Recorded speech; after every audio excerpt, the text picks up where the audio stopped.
Capítulo 10. Como as posturas de oração. Salmos 95, versículo 6 diz: Ó vinde, adoremos e nos prostremos. Ajoelhemos diante do Senhor nosso Criador.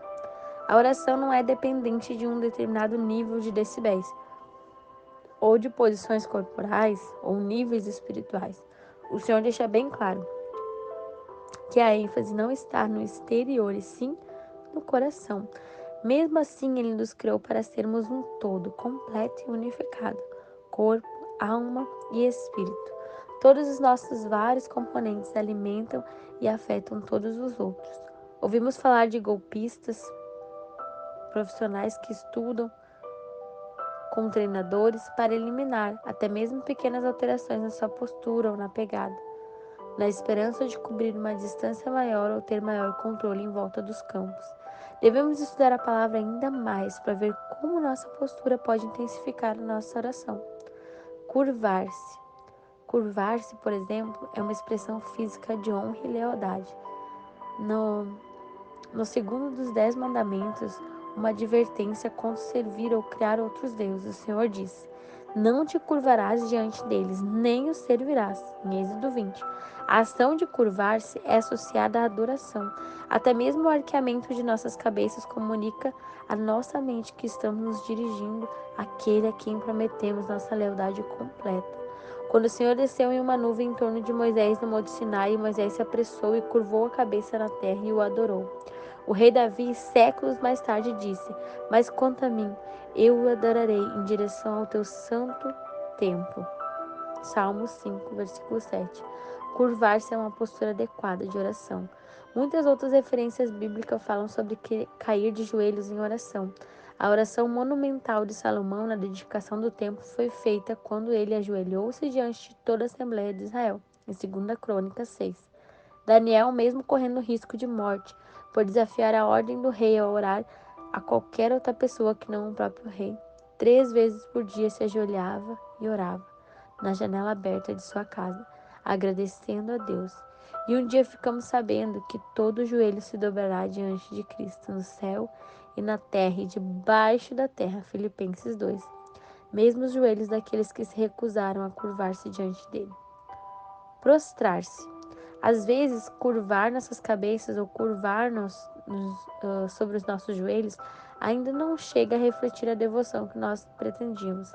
Quando Esdras, o sacerdote, fez a leitura pública da lei durante toda uma manhã para que exilados que retornaram de Jerusalém, eles adoraram o Senhor prostrado, o rosto em terra. Neemias 8.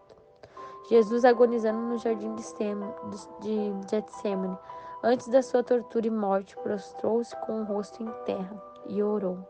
E quando João o viu mais tarde, em sua forma ressuscitada e glorificada, como foi descrito na revelação do apóstolo na ilha de Patmos, ele admitiu que caiu aos seus pés como morto, totalmente prostrado diante do poder de Deus.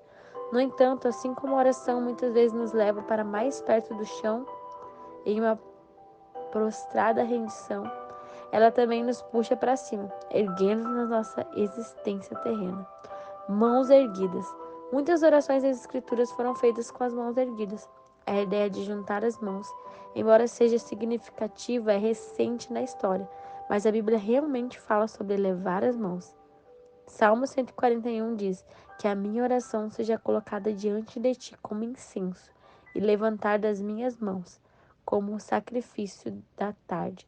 Paulo disse: Quero, pois, que os homens orem em todo lugar, levantando mãos santas, sem ira nem dúvida. Salomão e Esdras, os quais mencionados anteriormente, oraram de joelhos e levantaram as suas mãos ao mesmo tempo, em uma posição de adoração física total e louvor. Olhos erguidos. Apesar de fechar os olhos ser uma maneira de limitar as distrações, se concentrar, manter o foco na oração, uma postura comum na Bíblia era elevar os olhos ao céu. Assim como Jesus olhou para cima antes de orar junto ao túmulo de Lázaro, ou quando olhando para o céu ele abençoou 5 pães e 2 peixinhos antes de multiplicar para a multidão e 5.000 pessoas. Em Lucas 9,16. O silêncio. Além das posturas físicas, o que fazemos com a nossa voz em oração também é importante. Às vezes a melhor coisa que podemos fazer na oração é nos aquietar e saber que Ele é Deus, sem dizer uma palavra. Quando estamos impressionados, espantados, normalmente ficamos em silêncio.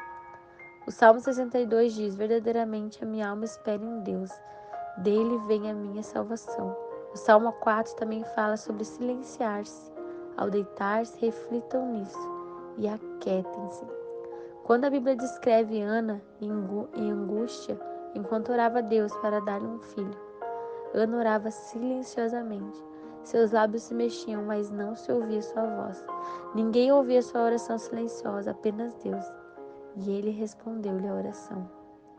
Vozes erguidas. Além de levantar as mãos e os olhos, a Bíblia também nos exorta a levantar as nossas vozes ao Senhor em oração. Dá ouvidos à minha voz quando clamo a ti, Davi orou. Clamei a Deus com a minha voz, e Deus com a minha voz, e ele deu ouvidos a mim. Clamor. De tarde e de manhã, ao meio-dia orarei, clamarei, e ele ouvirá. A palavra clamar frequentemente é usada para descrever orações na Bíblia. Jesus, como sabemos, viveu aqui na terra, após ter oferecido orações e súplicas com grande clamor e lágrimas, aquele que pode livrá-lo da morte, e foi ouvido por causa da sua reverência. Hebreus 5. As palavras originais que foram traduzidas por clamor carregam a ideia de gritar em dor, ou fazer um som como um animal em perigo, ou lamentar com profunda emoção. O clamor é intenso e barulhento, doloroso e sincero.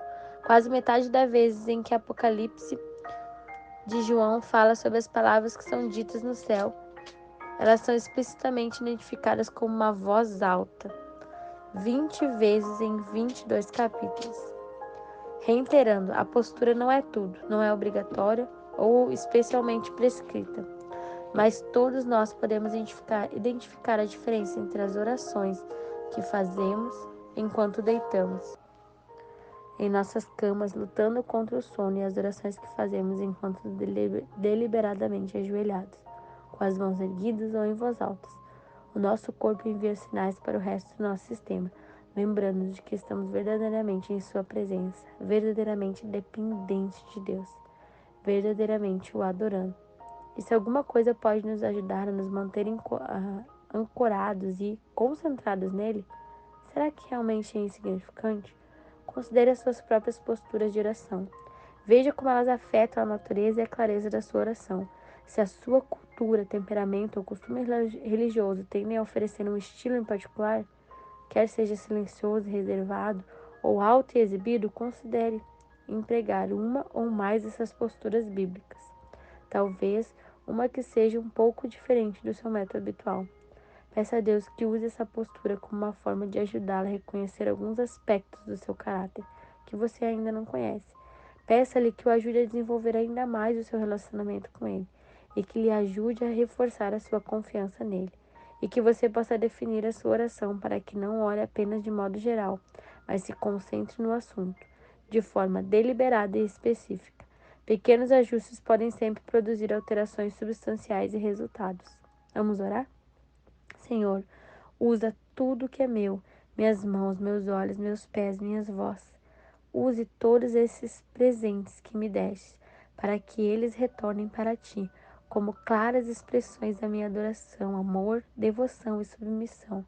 Eu tão facilmente te ignoro ao me pegar a ritos de religião. Senhor, transforma minha postura de oração, para até mesmo ajudar a manter concentrada a minha mente distraída e para abrir os meus ouvidos à tua voz.